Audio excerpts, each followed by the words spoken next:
आपण दुसऱ्या अध्यायामध्ये शेवटचा जवळजवळ भाग पाहतो. स्थितप्रज्ञ ऐकायला येतं. स्थितप्रज्ञ याविषयी भगवंतांनी जे काही विवरण केलेलं आहे ते आपण पाहतो.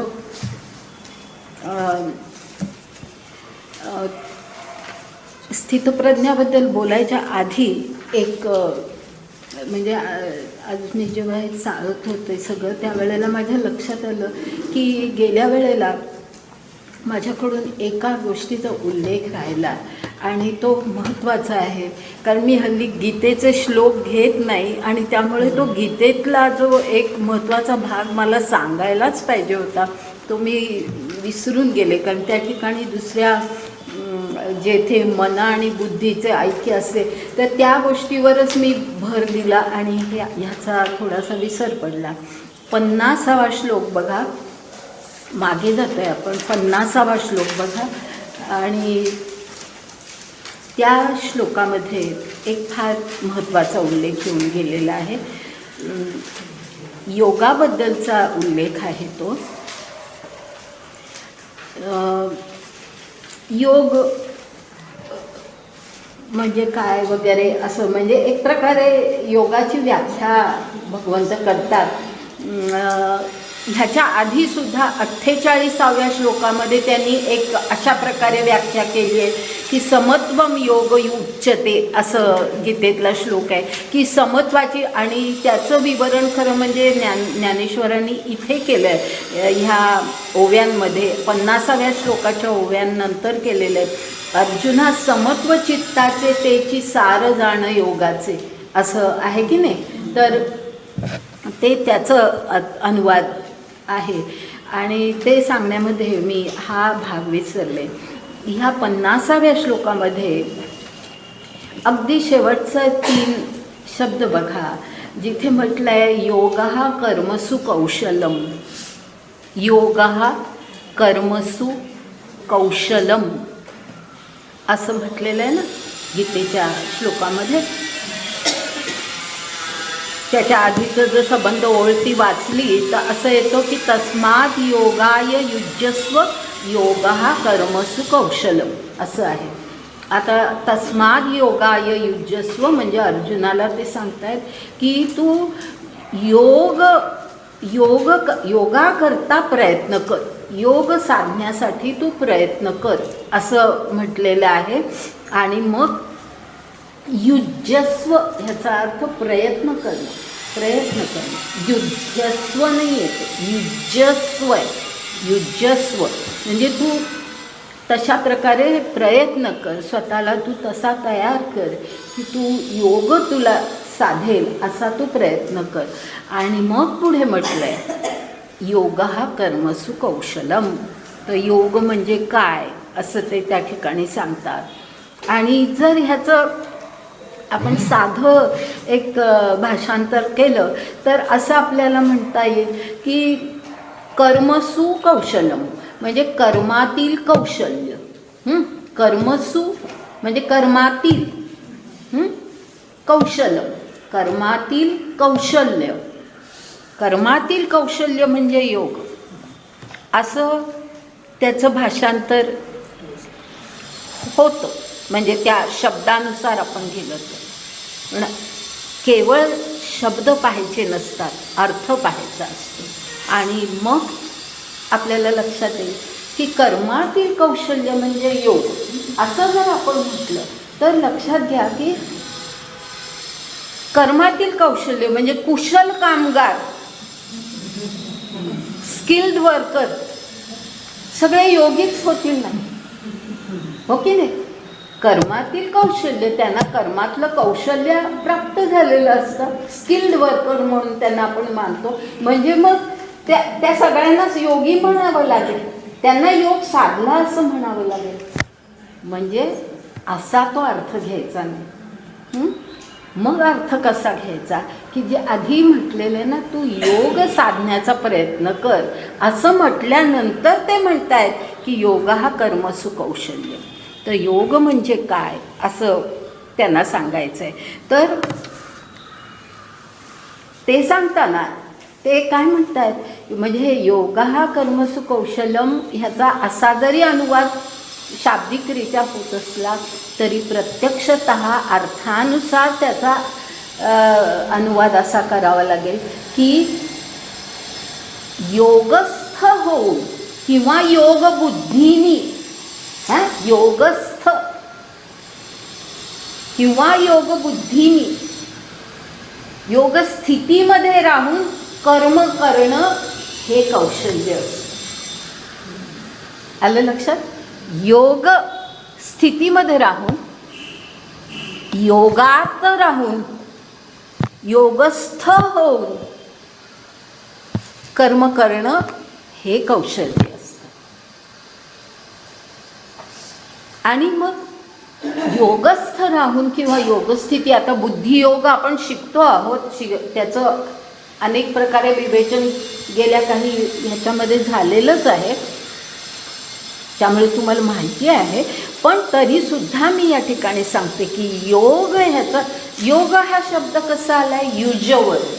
युज म्हणजे जोडणं. कशाला हे कशाला काय जोडलं जातं, तो योग. युज म्हणजे युज ह्यावरून आलेला तो शब्द आहे. पण आता या ठिकाणी जो मी तुम्हाला आधी जो एक क्रम सांगितला होता ना, तो लक्षात घ्या की काय कशाला जोडलेलं आहे. मन इंद्रियांना जोडलंय का मन बुद्धीला जोडलंय, बुद्धी मनाला जोडली आहे का बुद्धी आत्म्याला जोडली आहे, आणि आत्मा आणि परमात्मा एकरूप झालेत का, तो योग. जेव्हा आपला आत्मा हा पूर्णतः परमात्माच असतो, ह्या जगातल्या कुठल्याही सुखदुःखांशी तो त्याचं काही त्याला भान नसतं किंवा त्याच्यामध्ये तो गुंतलेला नसतो.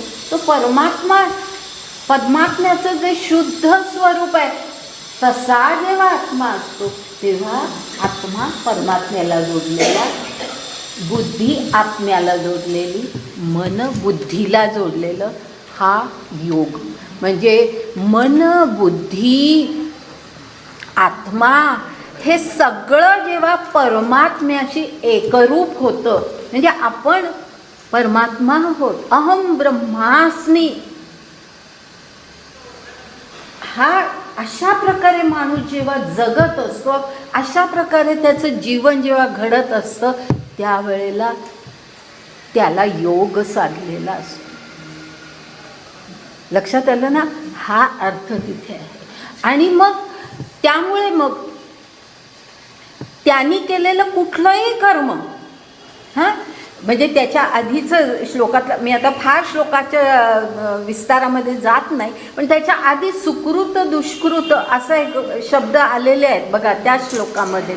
तर सुकृत दुष्कृत म्हणजे या जगामध्ये एखादं कर्म हे सुकृत ठरतं, एखादं कर्म दुष्कृत ठरतं. कशाला आपण पाप म्हणतो, कशाला आपण पुण्य म्हणतो, आणि मग पाप टाळायचं, पुण्य करायचं. आता अर्जुनाची सुद्धा परिस्थिती तीच होती ना, की माझ्या हातून पाप घडेल, ह्यांच्या वधाचं पाप घडेल, म्हणजे त्यांचा वध करणं हे दुष्कृत आहे असं त्याला वाटत होतं ना, त्यामध्ये तो गुंतलेला होता.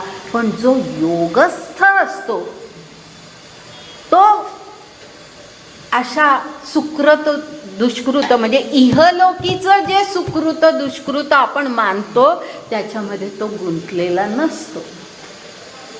नीती अनितीच्या ज्या आपल्या कल्पना असतात त्याच्यामध्ये तो गुंतलेला नसतो. आणि त्यामुळे पहा, कृष्णाने अर्जुनाला तू युद्ध कर, द्रोण किंवा भीष्म ह्यांच्याशी तुझं काय संबंध हे विसरून जा, त्यांच्या वधाचं पाप तुला लागणार नाही. हे जे तो सांगतोय पुन्हा पुन्हा संपूर्ण गीतेमध्ये हे सांगितलंय, हे कशा अर्थाने सांगितलेलं आहे किंवा का सांगितलंय, तर श्रीकृष्ण किंवा भगवंत अर्जुनाला या जगातली नीती अनिती, या जगातलं पाप पुण्य, सुकृत दुष्कृत ह्याचा विसर तुला पडू दे, त्याच्यामध्ये तू गुंतू नकोस असं सांगतोय. म्हणजे इथे ज्याला आपण धर्म आणि अधर्म म्हणतो त्याच्यापेक्षा त्याला तो म्हणजे कृष्ण त्याला आध्यात्मिक धर्म देण्याची कृष्णाची इच्छा आहे. लक्षात आलं? आध्यात्मिक धर्म की जे आपल्याला संपूर्ण गीतेमध्ये आपल्याला कळणार आहे. या जगीचा धर्म नव्हे. आणि म्हणूनच युधिष्ठिराला सुद्धा त्याला सांगण्याची वेळ आली की धर्म म्हणजे काय, सत्य म्हणजे काय, सत्य असत्य, धर्म अधर्म हे सगळं युधिष्ठिराला सुद्धा सांगावं लागलं. जो धर्मराज आहे, ज्याला धर्म कळतोय, पण तो जो धर्म त्याला कळतोय तो म्हणजे असा की किंवा काय जे काही सत्य त्याला कळतंय ते असं होतं की जे घडलं तसं सांगणं म्हणजे सत्य. बरं, ही वस्तुस्थिती आहे, ती सांगणं, तीच खरी मानणं म्हणजे सत्य. ही सत्याची व्याख्या युधिष्ठिराची होती. पण कृष्णाने त्याला सुद्धा धर्म म्हणजे काय, सत्य म्हणजे काय हे जे महाभारतामध्ये सांगितलं आहे. आता मी सगळ्या त्या गोष्टींचा विस्तार करू शकत नाही, पण ते जे काही सांगितलेलं आहे ते अशाच प्रकारचं आहे की धर्म म्हणजे इहलोकीचं सुकृत दुष्कृत नव्हे, ते तू विसर. त्याच्यात त्या पापपुण्यामध्ये त्या कल्पनांमध्ये तू गुंतू नको. जो आध्यात्मिक धर्म आहे म्हणजे काय, आत्मा परमात्मा याच्याशी आपल्या मनोबुद्धीचा संयोग होणं हा जो धर्म आहे ना तो तू लक्षात घे. आणि तो लक्षात घेऊन तू जे काही कर्म करशील त्याचं पाप तुला लागणार नाही, कारण ती ईश्वराची इच्छा आहे. परमात्म्याशी जेव्हा आपण एक होतो त्यावेळेला आपण ईश्वराच्या इच्छेनुसार कार्य करतो. ईश्वराची ती इच्छा असते त्याप्रमाणे आपण कार्य करतो आणि तसं तू कार्य कर असंच अर्जुनाला त्यांनी सांगितलेलं आहे. आणि तो अर्थ ह्यामध्ये आहे. तर त्यामुळे योग हा कर्मसु कौशल्य ह्याचा जो आपण चुकीचा अर्थ घेतला की कर्म सगळे जे हे असतात स्किल्ड वर्कर्स असतात ते सगळे योगी ठरतील ना, किंवा चोर दरोडेखोर त्यांना काय कमी हे असतं का, किती स्किल्ड असतात त्यांना सुद्धा योगी म्हणावं लागेल ना, ते तर योगी नाहीत ना. मग ह्याचा अर्थ आपण कसा घ्यायचा हे आपण त्याच्या आधीच्या सगळ्या विवेचनावरून आपण लक्षात घ्यायचं आहे. तर म्हणून मला हे एकदम पुढे वाचताना मला एकदम लक्षात आलं की अरे आपण ह्या श्लोकाबद्दल बोललो नाही असं वाटतं मला, आणि म्हणून आता मी ते तुमच्या पुढे मांडलं. तर हे लक्षात घ्या, फार महत्त्वाचं आहे.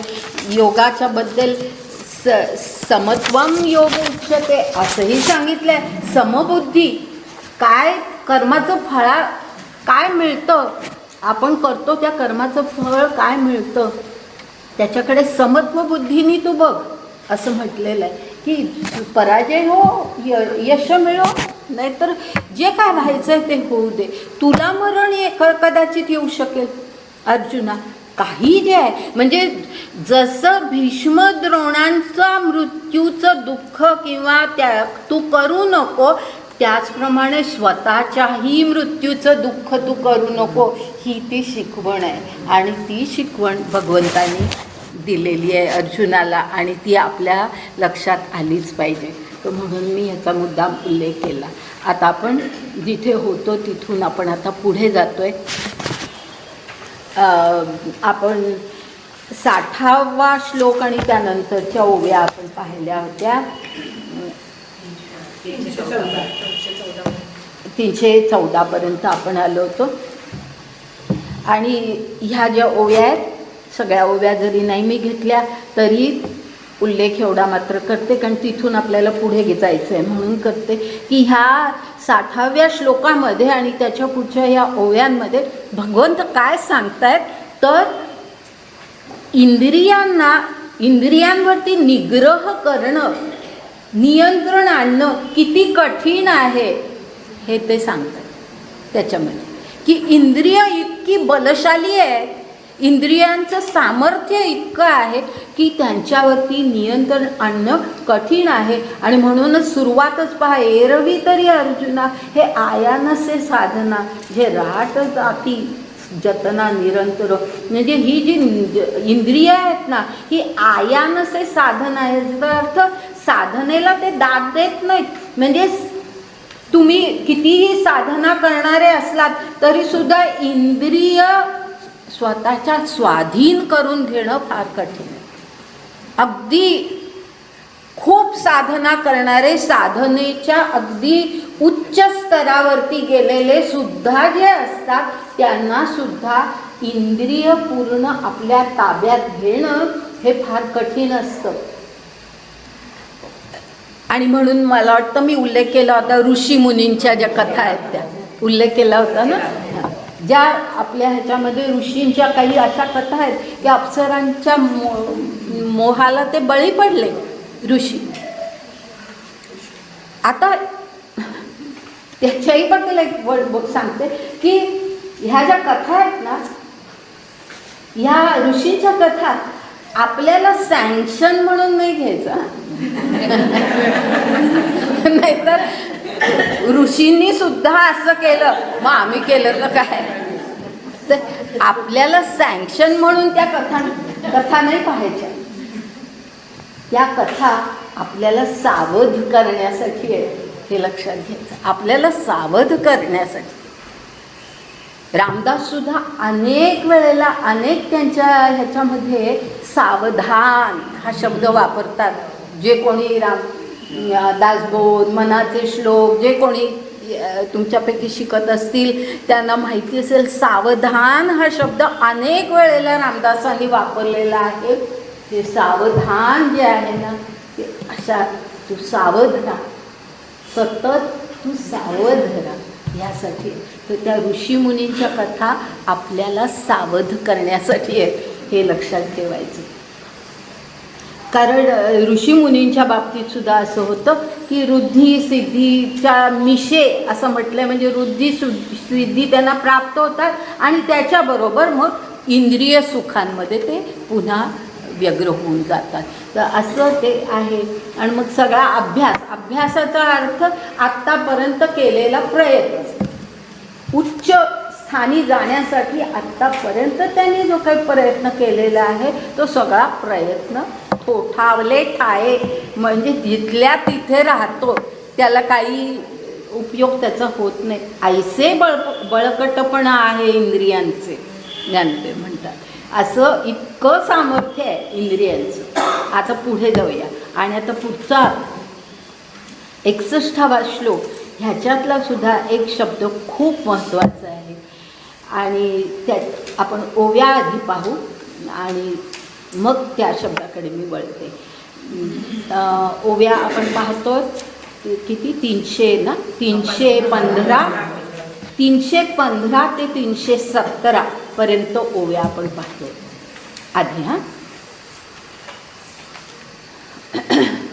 म्हणून ऐके पार्था, या ते निर्दळी जो सर्वथा, सर्व विषयी आस्था सांडुनिया. आता पार्थाला सांगतायत, ऐक पार्था. आता थोडंसं मागून पुढे जाईल. सर्व विषयी आस्था सांडुनिया, या ते निर्दळी जो सर्वथा. असं घ्या वाक्य. सर्व विषयी आस्था, विषयी ईवरती अनुस्वार आहे, म्हणजे सर्व विषयांमध्ये. विषय म्हणजे इंद्रियांचे विषय. आता हे म्हणजे सांगायला नको आपण त्यातच तर सगळं विवेचन करतो. इंद्रियांचे जे सगळे विषय आहेत त्या विषयांमध्ये आस्था सांडुनिया, म्हणजे आस्था सोडून. आस्था ह्याचा अर्थ इच्छा असा होऊ शकतो, पण इच्छा म्हणजे आस्था असं मी म्हणत नाही. इच्छा आणि आस्था ह्याच्यामध्ये थोडा फरक आहे. आणि तो असा आहे की इच्छा असते खूप मनामध्ये, खूप असते. आपण हे करावं, आपण ते करावं, खूप प्रकारच्या इच्छा असतात मनामध्ये. आस्था ह्याचा अर्थ ती इच्छा किंवा ते प्राप्त करण्यासाठी प्रयत्न माणूस ज्या वेळेला करतो त्यावेळेला त्याला आस्था म्हणतात. आस्थापूर्वक प्रयत्न म्हणजे केवळ इच्छा नाही. लक्षात आलं? इच्छा खूप असतात. आपल्याला सगळं अध्यात्म कळावं, आपल्याला सगळं तोंडपाठ व्हावं, सगळ्या आणि तोंडपाठ होणं म्हणजे अध्यात्म कळणं असंही नव्हे, पण आपल्याला सगळं कळावं, अगदी आपल्या लक्षात राहावं, सगळी इच्छा असते. पण त्यासाठी प्रयत्न असतो का? लक्षात घ्या, मी काही वेळेला मागचं कुठलं तरी काहीतरी मी तुम्हाला विचारते आणि एकदम सगळे गप्प होतात, सांगू शकत नाही. म्हणजे काय, आता ह्याचा अर्थ तुम्हीच समजा की कुठेतरी प्रयत्न कमी पडतात. की आपल्याला खूप इच्छा आहे, ज्ञानेश्वरी आपल्याला खूप कळावी, गीता आपल्याला खूप कळावी, अगदी मनापासून इच्छा आहे, प्रयत्न जर कमी पडला, आपण पुन्हा जर कधी ते इथून बाहेर पडलं की वेगळ्या काहीतरी गप्पा, आणि मग त्यानंतर घरी गेल्यावर तर पूर्णच विसर. मग पुन्हा बुधवारी इथे येताना परत ज्ञानेश्वरी हातात घेऊन इथे यायचं. निदान गेल्या वेळेला आपण काय पाहिलं हे सुद्धा जर आपण पाहू शकलो नाही तर कसं, मग तो प्रयत्न नाही. आपल्याला जर शिकायचं असेल, आपल्याला जर हे सगळं नीट कळणं आवश्यक वाटत असेल तर आपण प्रयत्न करतो ना. इच्छा लाख आहे की एखाद्या विद्यार्थ्याच्या मनामध्ये की मी 12वीमध्ये पहिलाच येऊ दे, प्रयत्नच काही नाही तर कुठे जाणार? पहिला कसला, पास होणं सुद्धा मुश्किल असतं प्रयत्न केला नाही तर प्रयत्न जेव्हा असतो इच्छेच्या बरोबर त्यावेळेला त्याला आस्था म्हणतात. तर ती आस्था म्हणून ज्ञानदेवांनी इतका योग्य शब्द वापरला, लक्षात घ्या की सर्व विषयी आस्था सांडून या. म्हणजे आस्था म्हणजे इच्छा खूप आहे की मला काही त्या विषयांमध्ये गम्य नाही, नको, मी बघणार सुद्धा नाही वगैरे. अरे बघितलं नाही तर मनामध्ये आहे ना ते सगळं, म्हणजे मग उपयोग काय त्याचा? मग ते जे मी तुम्हाला 2 संन्याशांची गोष्ट सांगितली होती की नाही, हे एका संन्याशाचं कसं मनात होतं, दुसरा त्यांनी तिला, त्या स्त्रीला खांद्यावर घेऊन तिकडे नेऊन सोडलं सुद्धा, पण त्याच्या मनामध्येही काही आलं नाही. ह्याचा अर्थ की आपण जे काही करायचं आहे, जे साध्य करायचं आहे त्याच्यासाठी प्रयत्न लागतो, तेव्हा ते साध्य होतं आणि त्याला आस्था म्हणतात. तर अशी सगळी आस्था सांडून, विषयी म्हणजे सगळ्या इंद्रियांच्या विषयांबद्दलची सगळी जी काही आशा, इच्छा, आकांक्षा, अपेक्षा, आस्था जी असते ती सगळी सांडून, सोडून, या ते निर्दळी जो सर्वथा, यावर सुद्धा अनुस्वार आहे. म्हणजे या म्हणजे ती इंद्रिय, विषयांच्या बद्दलची आस्था सगळी पायी तुडवून टाकायची आणि मग या ते म्हणजे त्या इंद्रियांना आपण निर्दळी म्हणजे त्यांना नष्ट करून टाकायचं, त्यांचं दमन करून टाकायचं. पण मी दमन हा शब्द वापरला जरी असला तरी दमन ह्या शब्दाचा चुकीचा अर्थ घेऊ नका की दमन ह्याचा अर्थ आतल्या दाबून टाकले, ते जात नाही आत, उलट इतकं ते राहतं की ते जास्ती वेगाने बाहेर पडतं. तर त्यामुळे दमन ह्याचा अर्थ तसा घेऊ नका. दमन ह्याचा अर्थ ते जे कासवाचं उदाहरण दिलेलं आहे ना, की जेव्हा पाहिजे त्यावेळेला कासव आपले अवयव पसरतो आणि जेव्हा नको तेव्हा, जेव्हा काही धोका आहे त्यावेळेला तो आवरतो. तसं आपलं असलं पाहिजे की जेवढी आपल्याला गरज आहे, विषय सगळे म्हणजे आपल्याला भूक लागणारच आहे, अन्नाची गरज आहे शरीर धारणेसाठी, अन्न हे गेलंच पाहिजे. पण अन्न खायचं म्हणजे जिभेचे चोचले पुरवायचे असं नाही. जर आपण त्या बाजूला कळलो की मग आपण दमन करत नाही, हे लक्षात घ्या. गरजेपुरत्या सगळ्या गोष्टींची गरज आहे, सगळ्या गोष्टी आवश्यक आहेत आणि त्या पूर्ण केल्या पाहिजे. तर त्यामुळे निर्दळी ह्याचा अर्थ दमन असा जरी असला तरीसुद्धा तो कशा अर्थाने शब्द वापरला आहे हे लक्षात घ्या. तोची तू जाण योगनिष्ठेशी कारण, जयाचे विषय सुखे अंतःकरण झकवेना. असा जो माणूस असतो की ज्यांनी सर्व आधीच्या ओवीशी ते जोडून घ्यायचं आहे, असा जो माणूस असतो की ज्यांनी सर्व विषयांमधली आस्था सोडून टाकलेली आहे आणि सगळ्या इंद्रियांचं दमन केलेलं आहे, असा जो आहे ना तो जे आहे ना तो म्हणजे कोण? असा पुरुष हा शब्द जरी वापरला तरी असा माणूस असाच अर्थ घ्या. पुरुष म्हणजे पुरुष आणि स्त्री या अर्थाने नाही आहे. तर असा जो माणूस असतो तोची तू जाण योगनिष्ठेशी कारण, जयाचे विषय सुखे अंतःकरण झकवेना. म्हणजे असा जो माणूस असतो जो योगनिष्ठ होऊ शकतो. कारण म्हणजे तो होऊ शकतो. योगनिष्ठ म्हणजे त्याची बुद्धी आत्म्याशी, आत्मा परमात्म्याशी असा अशी योगनिष्ठा, अशी योगस्थिती प्राप्त करून घेण्याला तो लायक आहे असं तू समज. योगनिष्ठेशी कारण, जयाचे विषय सुखे अंतःकरण झकवेना. झकवेना याचा अर्थ झकवेना म्हणजे फसवू शकत नाही. पण इथे कसा घ्यायचा? जयाचे विषय सुखे अंतःकरण झकवेना म्हणजे ज्याचं अंतःकरण विषय सुखांना, किंवा उलट घ्या, विषय सुख ज्याच्या अंतःकरणाला फसवू शकत नाही.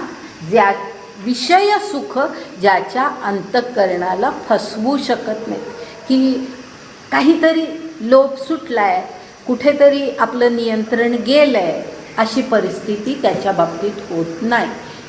विषय सुख त्याच्या अंतःकरणाला कधी झकवेना म्हणजे त्याला कधी फसवू शकत नाही.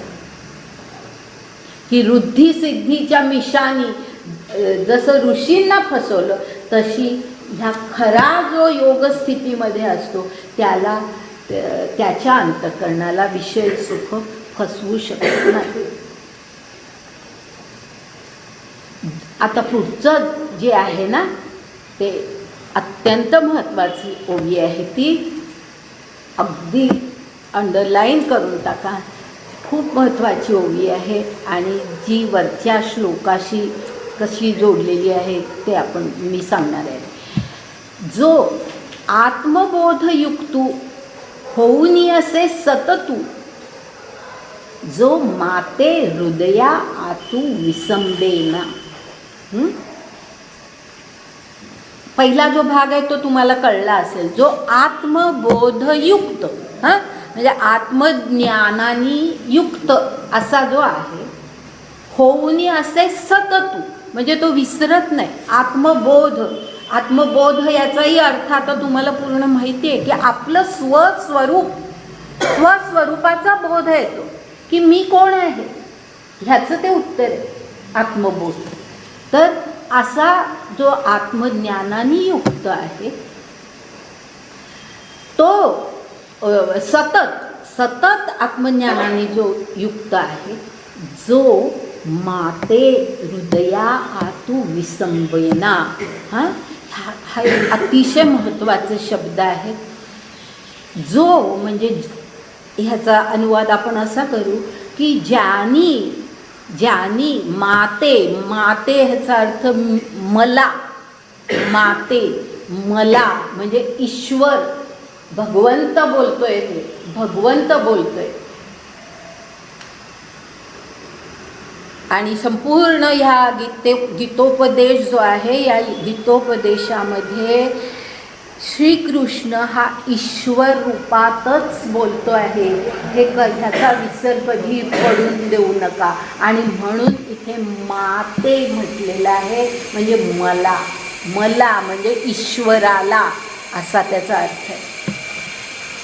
जो माते हृदया आतू, म्हणजे ज्यानी मला त्याच्या हृदयामध्ये कायमचं बसवलंय, स्थित केलंय.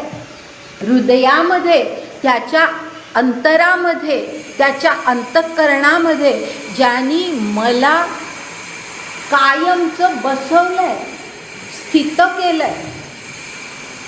विसमतेना असं जे आहे ना, म्हणजे जो कधीही तो मला हृदयातून काढत नाही, त्याच्या हृदयातून मला कधीही तो जायला देत नाही. कायमचं त्यांनी आपल्या हृदयामध्ये मला स्थान दिलेलं आहे.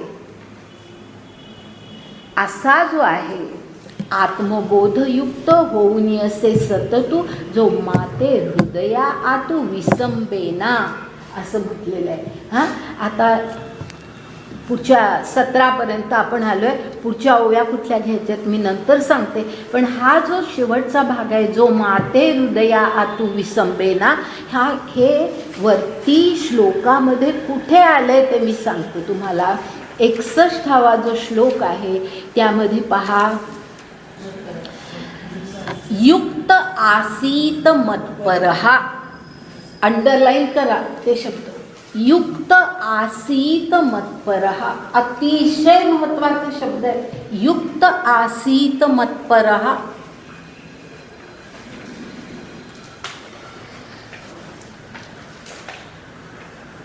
आता म्हणजेच त्याचा अर्थ असा होतो की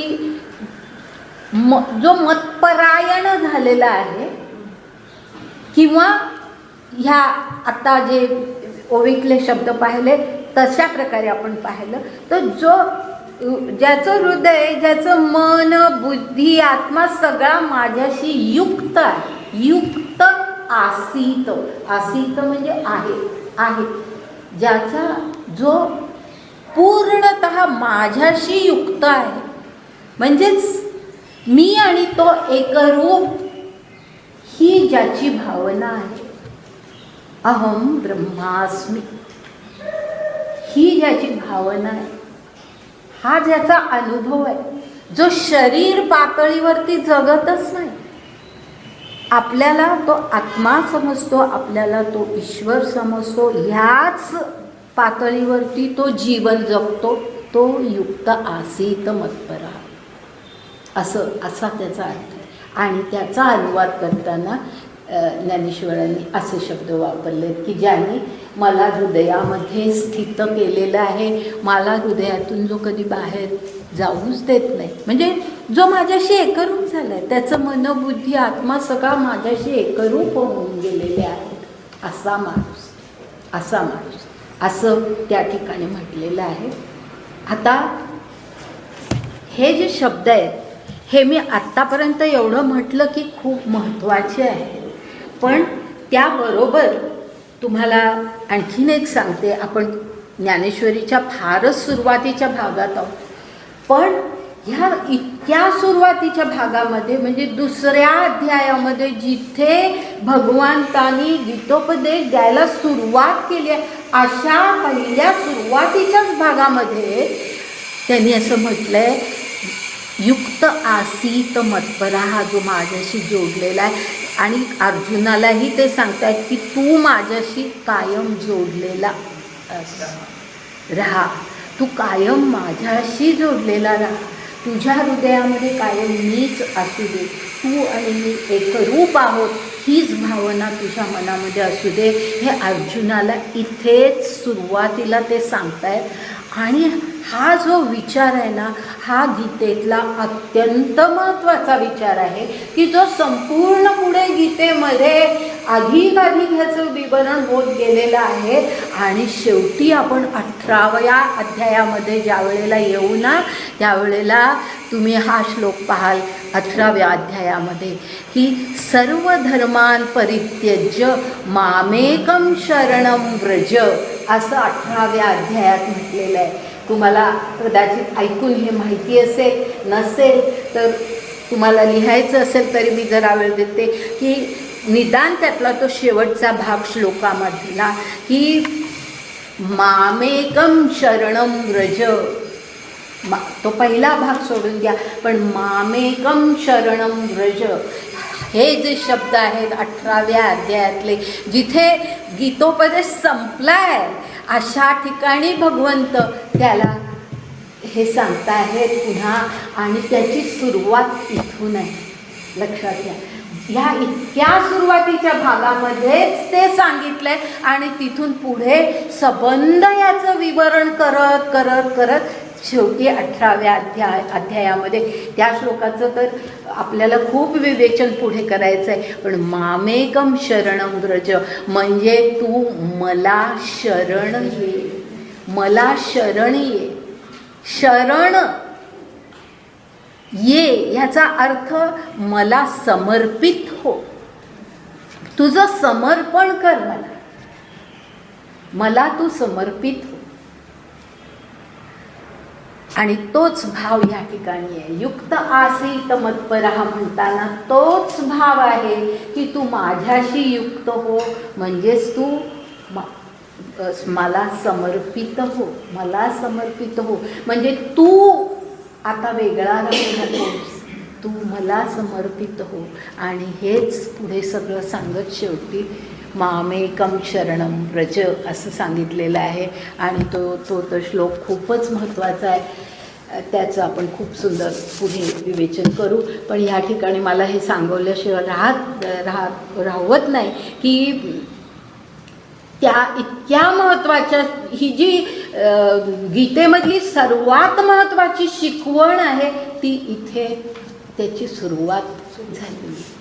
इतक्या महत्त्वाच्या शिकवणीची सुरुवात इथे भगवंतांनी इथे केली आहे. आणि म्हणून मी तुम्हाला सांगितलं की या दुसऱ्या अध्यायामध्ये अनेक महत्त्वाच्या गोष्टी त्याचं बीज आहे असं मी सांगितलं होतं ना, की फार विस्तार नाही आहे, खूप विस्तार नाही. पहा, फक्त एवढंच म्हटलंय, त्याच्या पुढे काही म्हटलेलं नाही आहे, एवढंच म्हटलेलं आहे, बीज टाकलेलं आहे. आणि त्या बीजाचा सगळा विस्तार पुढे गीतेमध्ये आपल्याला दिसतो आणि तो 18व्या अध्यायामध्ये तो संपूर्ण होतो. आणि त्यावेळेला मामेकम शरणम व्रज ह्याचा खरा अर्थ आपल्या लक्षात येतो की ईश्वराला समर्पण आपण करतो ती सगळी कृती. म्हणजे म्हणूनच अर्जुनाला तो सांगतोय की अरे तू ह्यांचा वध करतोस, तू स्वतःला विसर ना, मी हे करतोय, तुझ्यातला मी, हे माझे, हे सगळं जाऊ दे, हे सगळं तू विसर आणि तू मला समर्पित हो. हे माझं कृत्य आहे, मी तुला माझ्या इच्छेने तू हे कृत्य करतो आहे, हेच तू लक्षात घे. आणि तो अर्थ या ठिकाणी आहे, युक्त आसीत मत्परा. लक्षात आलं. आणि इथून आता पुढे संबंध गीतेमध्ये फार हा सुंदर विचार हे होणार आहे, स्पष्ट होत जाणार आहे. पुढे आपण जात आहे. आता पुढे मधल्या काही ओव्या मी घेत नाही, 17 नंतर आता एकदम आपण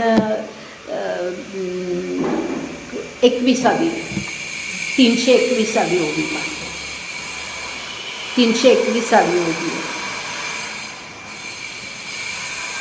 जरी हृदयी विषय स्मरती तरी निसंगाही आपजे संगती, संगी प्रकटे मूर्ती अभिलाषाची.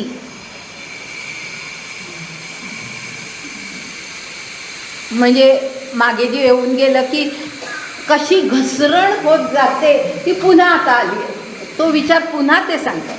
जरी हृदय विषय स्मरती, एकदा का स्मरण झालं त्या गोष्टीचं, हां, आणि लक्षात घ्या की विषयांचे जे काही इंद्रियांचे विषय आहेत त्यांचा अनुभव आपण घेतलेला असतो, बरोबर आहे की त्यांचा अनुभव कधी ना कधीतरी, हे बाबा हे किती छान लागतं चवीला, आपल्या अगदी जिभेला पाणी सुटतं, त्याचं नुसतं स्मरण झालं तरी आपल्या जिभेला पाणी सुटतं. ह्याचा अर्थ की त्याचा अनुभव आपण घेतलेला असतो आणि त्यामुळे आपण त्याचं स्मरण करतो, बरोबर आहे. कधीतरी अनुभव आलेला असतो, मग त्याचं स्मरण होतं. आता ह्या सगळ्या ह्या विवेचनामध्ये भगवंत पुन्हा पुन्हा त्याला सांगतात की तू विषयांना विसर आणि तू आत्मबोधाकडे जा. आता लक्षात घ्या, आत्मा परमात्मा ह्याचा कधी अनुभव घेतलेलाच नाही माणसाने, बरोबर आहे की नाही. विषयांचा अनुभव घेतलेला आहे, आत्मा परमात्म्याचा अनुभवच नाही. मग विषयांची गोडी वाटणं साहजिक आहे, आत्मा परमात्म्याची गोडी कशी वाटणार की ज्याचा अनुभवच नाही, कधी आपल्याला माहिती नाही की आत्मा काय परमात्मा काय, हे आपल्याला जर माहिती नाही, त्याचा कधी आपण अनुभवच घेतलेला नाही, मग आपल्याला त्याची गोडी कुठून येणार. ते आपण ह्या ठिकाणी, आणि म्हणून तो अधप्पात होतो, म्हणून अधप्पात होतो. आपण आत्म्याकडे का वळत नाही, आपण इंद्रियांच्या विषयांकडे का वळतो, तर इंद्रियांच्या विषयांचं स्मरण आपल्यामध्ये असतं, कधीतरी अनुभव घेतलेला असतो.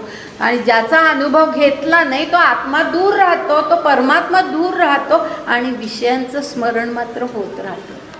ही वस्तुस्थिती आहे. आपल्याला कादंबरी वाचताना एखादी अगदी आपण रमून त्याच्यामध्ये आणि तेच काहीतरी अध्यात्माचं पुस्तक समोर घ्या, ते वाचताना हा विचार आला, तो विचार आला, किंवा कोणाला मेडिटेशन करायचं आहे म्हणून इच्छा आहे, अगदी ध्यान ज्याला म्हणतात करायचं आहे, ध्यानामध्ये का नाही लक्ष लागत, तिथे आपण रमतच नाही ना, त्याची गोडीच वाटत नाही ना.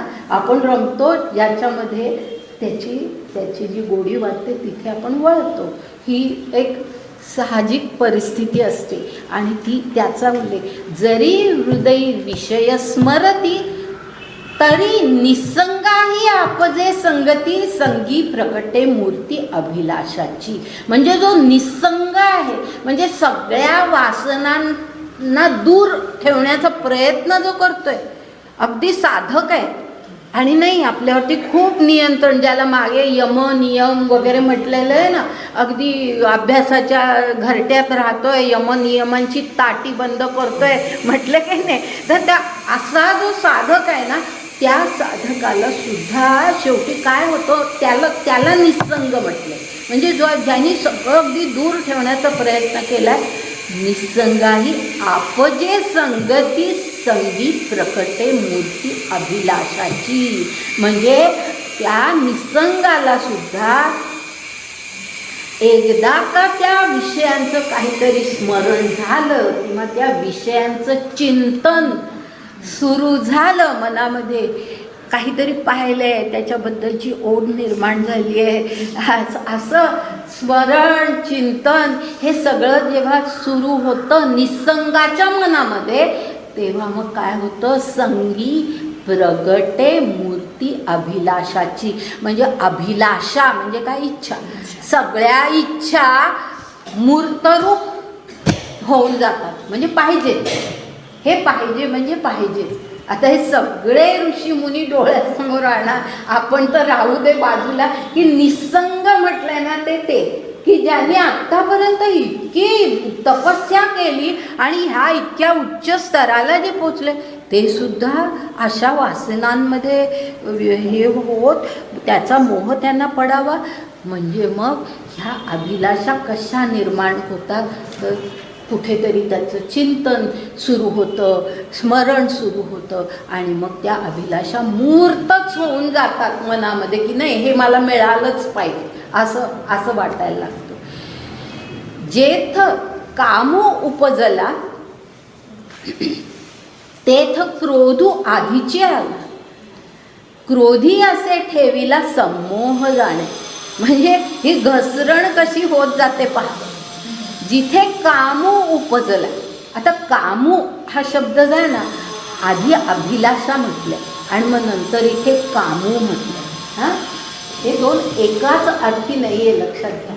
की अभिलाषा ही इच्छा झाली, पण त्या इच्छेचं ज्या वेळेला सारखं चिंतन मनामध्ये व्हायला लागतं त्यावेळेला तो काम होतो.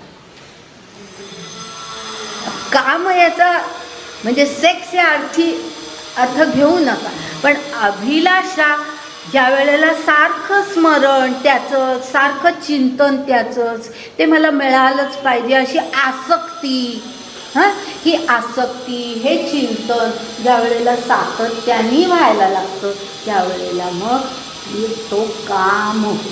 काम ते कामाचं स्वरूप म्हणजे मग ते मला मिळालं पाहिजे ह्याच्याबद्दल मग माणूस आस्थेने प्रयत्न करायला लागतो की नाही मला हे मिळालं पाहिजे, त्यासाठी पाऊल पुढे टाकायचं. मग तर असं काम उपजला. तेथ क्रोध आधीची आला. आता आधीची म्हणण्यामध्ये ह्याचं विवेचन काही वेगवेगळ्या प्रकारे कोणी केलेलं आहे लेखकांनी, पण माझ्या मते या ठिकाणी आधीची आला म्हणण्यामध्ये त्याच्या बरोबरीने आला असा अर्थ जास्ती मला योग्य वाटतो. की काम आलं ना की कामाच्या बरोबर क्रोध आलाच. हां, एकदा मनामध्ये खूप इच्छा निर्माण झाली की हे मला मिळालंच पाहिजे, त्यासाठी मी इतका प्रयत्न करतोय, सगळं करतोय. आता ते जर समजा साध्य झालं नाही, लगेच क्रोध येतो. लगेच म्हणजे वेळच एक क्षणाचा सुद्धा अवधी लागत नाही त्याला क्रोध लगेच येतो. म्हणजे म्हणून त्याला आधीची असं म्हटलेलं की त्याच्या बरोबरीने असा आपण अर्थ घेऊ. त्याच्या बरोबरीने क्रोध आलाच. आणि आता कसं आपण कसे एकातून एक कसं निर्माण होतं आणि ते आपली घसरण म्हणजे उच्च निसंग माणूस आहे त्याची घसरण कशी होते. आपली तर सोडा, आपली तर होतेच, पण निसंग माणसाची सुद्धा अशी घसरण होत जाते. आणि आपणही लक्षात घ्यायचं आहे, आपण सुद्धा सामान्य जीवन जरी जगत असलो तरी सुद्धा आपण ह्या सगळ्या गोष्टी आपण विचारात ठेवल्याच पाहिजेत. की अरे हे झाल्यानंतर असं होतं, हे झाल्यानंतर असं होतं, याचं स्मरण आपण मनात ठेवलं पाहिजे. की का माणसाला राग येतो? कारण आधी काम आहे, काम आहे, अपेक्षा. मुलींनी आपल्यासाठी हे केलं नाही, भयंकर थैथया.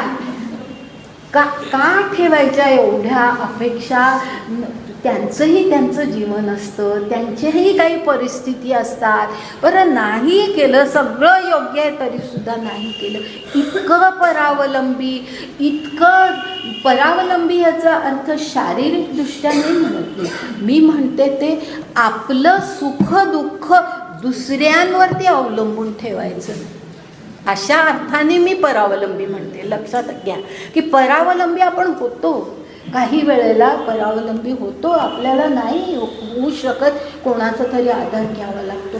पण सुख दुःख दुसऱ्यावरती अवलंबून ठेवणं ते खरं परावलंबन असतं. आणि तिथे आपण मग क्रोध निर्माण होतो. म्हणजे केलं थोडंसं काही जरी केलं आपल्यासाठी की केवढा आनंद, नाही केलं की दुःख. सगळे म्हणजे अनेकांचे अनेक अनुभव असतील, आपण फार नको त्याच्यामध्ये जायला, पण हे आपण मनामध्ये ठेवायचं की हा क्रोध कसा त्याच्यातून निर्माण होतो. तर तेथ क्रोध आधीची आला, क्रोधी असे ठेवीला संमोह जाणे. आता हा जो संमोह शब्द आहे ना त्याचा अर्थ असा घ्या, संमोह म्हणजे नीट न कळणं, नीट न कळणं, योग्य प्रकारे न कळणं, योग्य प्रकारे न कळणं म्हणजे संमोह. गोंधळ, गोंधळाची परिस्थिती, मनाचा गोंधळ. संमोह म्हणजे त्यामध्ये जरी मोह शब्द असला तरी सुद्धा तिथे ह्या ठिकाणी सगळा जर आपण संदर्भ लक्षात घेतला तर मोहाचा उल्लेख नाही येतो. तो जो उल्लेख आहे तो संमोहाचा आहे. आणि संमोह याचा अर्थ नीट न कळणं, म्हणजे अशी परिस्थिती. लक्षात घ्या ना, खूप क्रोधामध्ये असलेला माणूस कसा वागतो, आपण काय बोलतोय, आपण काय करतोय ह्याचं भान त्याला राहत नाही. ती समूहाची परिस्थिती. आपण काय करतोय ह्याचं सुद्धा भान न राहणं ही समूहाची परिस्थिती असते. म्हणजे असा माणूस मग काम, क्रोध, समोह असं एकापाठोपाठ एक त्याच्या बाबतीमध्ये निर्माण व्हायला लागतं. आता पुढे, समोहा झाली या व्यक्ती तरी नाशू पावे स्मृती, चंडवाते ज्योती आहत जैसी. चंडवाते ज्योती त्याचा आधी अर्थ सांगते. चंडवात म्हणजे सोसाट्याचा वारा, सोसाट्याचा वारा, चंडवात सोसाट्याचा वारा. चंडवाते ज्योती आहत जैसी म्हणजे जशी सोसाट्याच्या वारा जर सुटला तर ज्योत कशी मालवून जाते, मावळते, ज्योत मावळते, ज्योत विझून जाते. तसं त्याचं होतं. काय तर समोहा झाली या व्यक्ती तरी नाशू पावे स्मृती. हां, आता स्मृतीचा नीट अर्थ लक्षात घ्या. स्मृती ह्याचा अर्थ विषयांचं स्मरण नव्हे, ज्याचं स्मरण मगाशी आपण त्याचा अर्थ स्मरणाचा जो घेतला तो ह्या ठिकाणी नाही आहे. स्मृती ह्याचा अर्थ या ठिकाणी जो आहे, कारण संदर्भानुसार शब्दांचे अर्थ घ्यावे लागतात. या ठिकाणी जो अर्थ आहे तो असा आहे की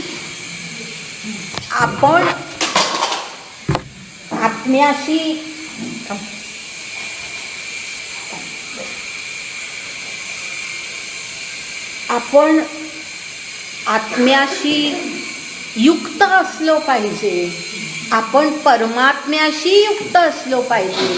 आपली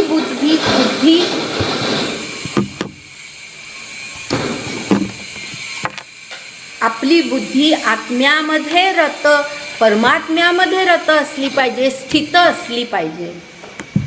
याचं स्मरण जातं, ह्याची स्मृती जाते. लक्षात आलं. स्मृती म्हणजे काय की तो निसंग माणूस आहे ना, जो प्रयत्न करतोय, परमात्म्याशी एकरूप होण्याचा प्रयत्न करतोय, आत्मज्ञान करून घेण्याचा आणि आत्म्याशी एकरूप होण्याचा तो प्रयत्न करतोय, असा जो माणूस आहे त्याची स्मृती नष्ट होते. स्मृती म्हणजे आपण काय करतोय, आपल्याला काय करायचंय, आपल्याला परमात्म्याशी एकरूप व्हायचंय, याची स्मृती नष्ट होते. ऐकायला येतंय ना? त्याची स्मृती नष्ट होते.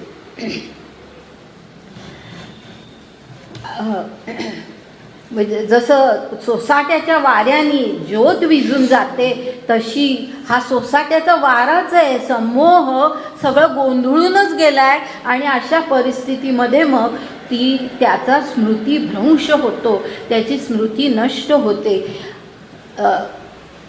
आता पुढे 25वी ओवी बघा. 25वी मध्ये एक, कारण काही ठिकाणी ना उपमा उदाहरणं अशी दिले. पुढची ओवी घेते.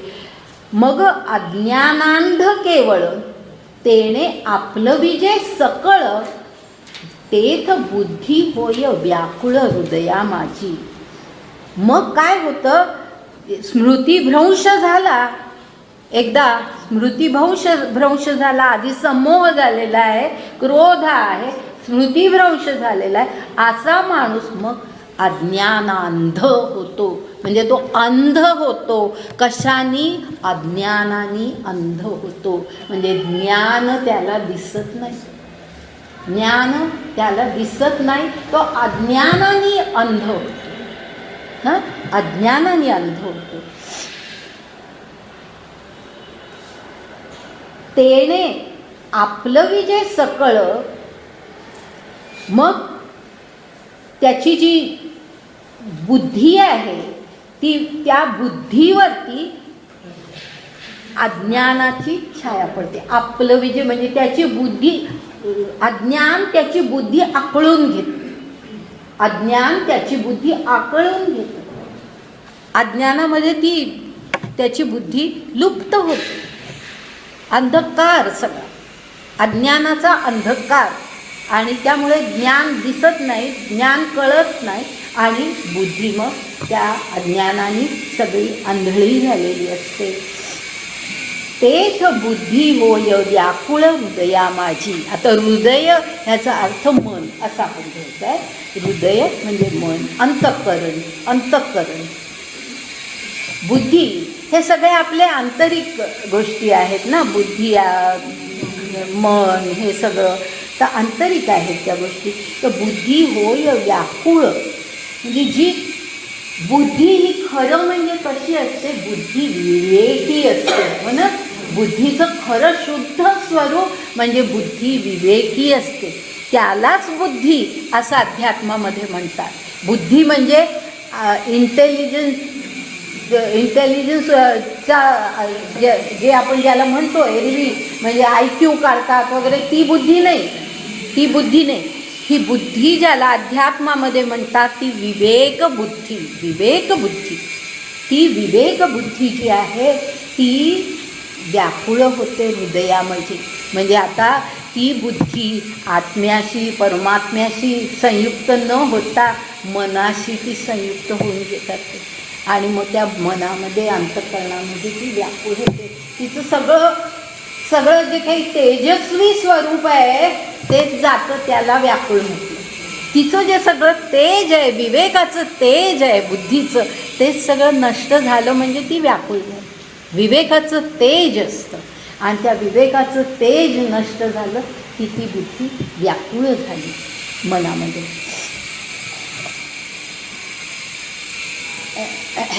आता 27वी ओवी मध्ये एक आहे, 26वी पण नाही घेतली तरी चालेल, तुम्ही वाचा, तिथे अर्थ दिलेले असतात बघा. 27वी ओवी बघा. ऐसा स्मृतिभ्रंशू घडे मग सर्वथा बुद्धी अवघडे, तेथ समूळ हे उपडे ज्ञान जातं. अर्थ कळला असेल ना, सांगण्याची गरजच नाही, कारण तेच सगळं मी आत्तापर्यंत सांगत आले. सगळं ज्ञान संपलंच तिथे. अज्ञानाचा अंधकार सगळा सर्वत्र निर्माण झाला, आणि त्यामुळे स्मृतिभ्रंश झाला की बुद्धी अशा स्वरूपात येते की सगळं ज्ञान जातं. जे काही त्याचं आत्तापर्यंत प्राप्त केलेलं ज्ञान आहे, आत्मज्ञान आहे, ते सुद्धा नष्ट होतं. आणि ते कसं, म्हणजे मग त्या माणसाची स्थिती कशी होते ते पुढच्या ओळीत पहा कसं सांगितलं आहे. चैतन्याचा भ्रंशी शरीरात दशा जैशी, पुरुषा बुद्धीनाशी होय देखे. म्हणजे चैतन्याच्या भ्रंशी म्हणजे उपमा काय दिलेली आहे की चैतन्य म्हणजे प्राण. हां, या ठिकाणी शरीरातला प्राण निघून गेला. हां, शरीरातला प्राण निघून गेला म्हणजे शरीर मृत झालं ना. शरीरातला प्राण निघून गेला तशी म्हणजे ते प्रेत झालं ना. त्या शरीराची जशी दशा होते, शरीरातला प्राण गेला, चैतन्यच निघून गेलं की त्या शरीराची जी दशा होते, म्हणजे त्याला आपण माणूस काय म्हणणार, ते प्रेत असतं ना. तर त्या शरीराची जशी दशा होते, पुरुषा बुद्धीनाशी होय देख. बुद्धिनाश झाला की त्या पुरुषाची तीच अवस्था असते. जसा शरीरातला प्राण जाणं तसा बुद्धीचा नाश होणं, म्हणजे जिवंत असून नसल्यासारखं ते जीवन आहे. म्हणून ऐके अर्जुना, जैसा विस्फुल्लिंग लागे इंधना, मग तो प्रौढ झाली या त्रिभुवना पुरोशके, तैसे विषयांचे ध्यान जरी विपाये वाहे मन, तरी येसणे हे पतन दिवसित पावे. दोन्ही ओव्या मुद्दाम एकत्र वाचल्या, कारण तसाच अर्थ लक्षात घेतला पाहिजे. म्हणून ऐके अर्जुना, ऐक अर्जुना, ऐक, मी जे सांगतोय ना, हे जे सगळं सांगितलं आहे त्याचा अर्थ तू नीट लक्षात घे की ज्याप्रमाणे जैसा विस्फुल्लिंग लागे इंधना, इंधन म्हणजे हां, जळण, लाकूड, वाळलेलं लाकूड, त्याला इंधन म्हणतो ना आपण. वाळलेलं लाकूड इंधन. त्या इंधनाला विस्फुल्लिंग म्हणजे ठिणगी. एक ठिणगी जरी वाळलेल्या लाकडावरती पडली, इंधनावरती पडली, एक ठिणगी जरी पडली, तरी मग काय होतं, मग तो प्रौढ झाली या त्रिभुवना पुरोशके. म्हणजे अशी काहीतरी आग विस्तारत जाते की संपूर्ण त्रिभुवन. म्हणजे आता हे त्रिभुवन ह्या सगळ्या कल्पना आहेत ह्या ह्याच्यातल्या, की हे जगच नाही तर सगळं त्रिभुवनच नष्ट होऊन जातं, अशी ती आग विस्तारत जाते. एकदा का इंधनाला खिणगी लागली की असं होतं. तैसे विषयांचे ध्यान, म्हणून मी त्या दोन एकत्र वाचल्या, लक्षात घ्या. तैसे विषयांचे ध्यान जरी विपाये वाहे मन. विपाये ह्याचा अर्थ अगदी सहजपणे अगदी थोडंसं विषयांचं ध्यान एकदा का माणसाला थोडंसं जरी लागलं तरी येसणे हे पतन गिवसित असे.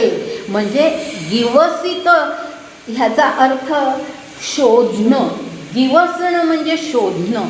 पण आता इथं शोधणं हा अर्थ कसा घ्यायचा, तर तो असा घ्यायचा की हे पतन गिवसित पावे. म्हणजे ते पतन, त्या माणसाचं पतन, त्या माणसाची अधोगती त्याला शोधत येते. लक्षात आलं? त्या माणसाची अधोगती म्हणजे त्याला काही करावंच नाही लागत, चाललंय आता तो अधोगतीकडेच चाललाय. अधपात हा त्याचा घडतोच आहे, ती अधपातमुळे त्याला शोधत येतो, पतन त्याला शोधत येतो. ही ज्ञानदेवांची भाषा, किती सुंदर भाषा आहे ज्ञानदेवांची. संपूर्ण ज्ञानेश्वरीमध्ये असं काहीतरी उलट्या प्रकारे ते मांडलेलं आहे ना, की त्याच्यातून फार सुंदर अर्थ म्हणजे तो पतनाकडे वळतो असं न म्हणता पतनच त्याला शोधत आलंय म्हणण्यामध्ये काव्य आहे, सुंदर कल्पना आहे. तर म्हणजे अर्थात त्यातलं फक्त काव्य नाही लक्षात घ्यायचं आपण, हाही त्याच्यातला आध्यात्मिक अर्थ जो आहे तोही आपण लक्षात घ्यायचा, की पतनमुळे त्याला शोधतच येतं. म्हणून हे विषय आठवे सर्वथा मनोनी सांडावे, मग राग द्वेष स्वभावे नाशतील. म्हणजे ह्याला अर्जुनाला सांगितलेलं आहे की हे सगळे, म्हणून अर्जुना सगळे इंद्रियांचे जे विषय आहेत ते सर्वथा मनोनी सांडावे. म्हणजे सर्वथैव मनातून काढून टाकावे. म्हणजे गरजेपुरत्या गोष्टी घेणं वेगळं, पण त्या विषयांचं चिंतन मनामध्ये जे अंतःकरणामध्ये जे सतत राहतं ना, त्याला उद्देशून हे म्हटलेलं आहे की विषय मनातून सर्वथा काढून टाकावे.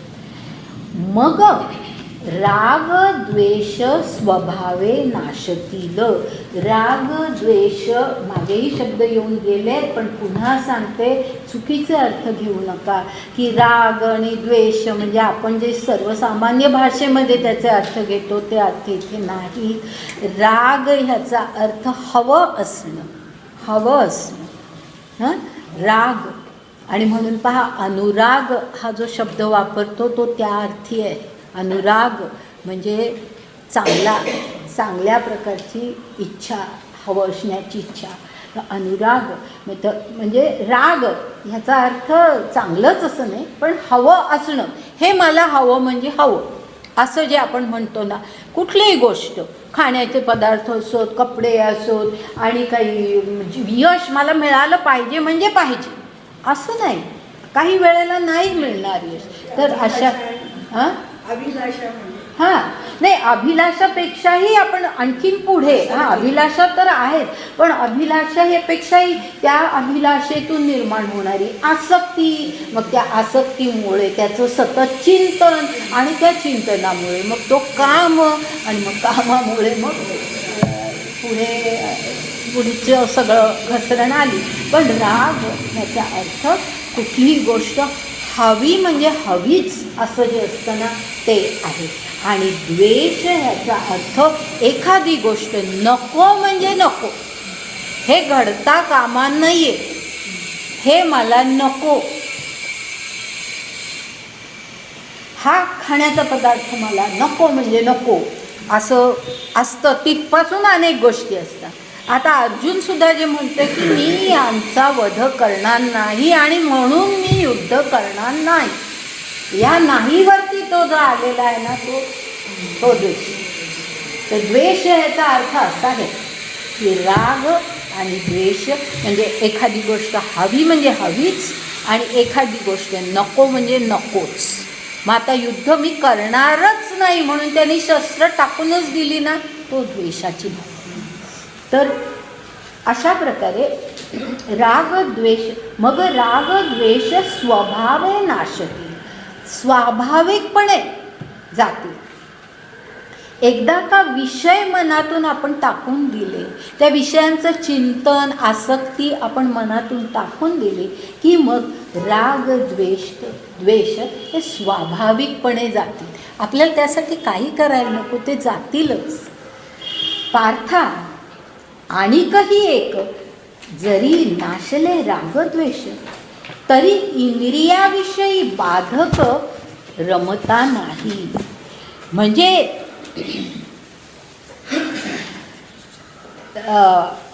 या ठिकाणी पार्थाला त्यांनी आणखीनही एक सांगितलं आहे की जरी राग द्वेष नाहीसे झाले तरीसुद्धा कुठल्याही परिस्थितीमध्ये इंद्रियांचे जे विषय अशा प्रकारे मी ते सांगते की राग द्वेष एकदा का मनातून गेले की इंद्रियांचे जे विषय आहेत ना, म्हणजे आपण एखादी गोष्ट पाहतो, आपण एखादी गोष्ट ऐकतो, आपल्याला एखादा स्पर्श होतो, हे सगळे इंद्रियांचे विषय आहेत. ते विषयांची जरी आपला संग आला तरी सुद्धा ते बाधक होत नाही. बाधक होत नाही. पुन्हा सांगते की इंद्रियांचा संग जरी विषयांशी आला तरी सुद्धा ते बाधक होत नाहीत. म्हणजे अर्जुनाला हे मुद्दाम ते सांगतात की तू जरी त्यांचा वध केलास तरी तो बाधक होणार नाही आहे, कारण त्याच्यामध्ये राग आणि द्वेष ही भावना नाही. तू ते मनातून काढून टाक आणि आपण ईश्वराशी एकरूप झालो की ईश्वराची इच्छा म्हणून आपण ज्या वेळेला एखादं कार्य करत असतो, कर्म करत असतो, त्यावेळेला ते कर्म जरी अशा प्रकारचं असलं तरी ते बाधक होत नाही. आणि हा फार मोठा विचार आहे. आपण काही सगळं कृष्णाच्या जीवनाबद्दल इथे बोलत नाही, पण कृष्णाचं सगळं जीवन असं आहे. कृष्णाचं सगळं जीवन असं आहे की कृष्ण पहा, अगदी त्याच्या अगदी बालवयापासून आपण पाहिलं गोकुळामध्ये किती रमला होता. पण गोकुळ त्यांनी एकदा सोडलं आणि तो द्वारकेला गेला, त्यानंतर पुन्हा कधीही गोकुळाची आठवण नाही.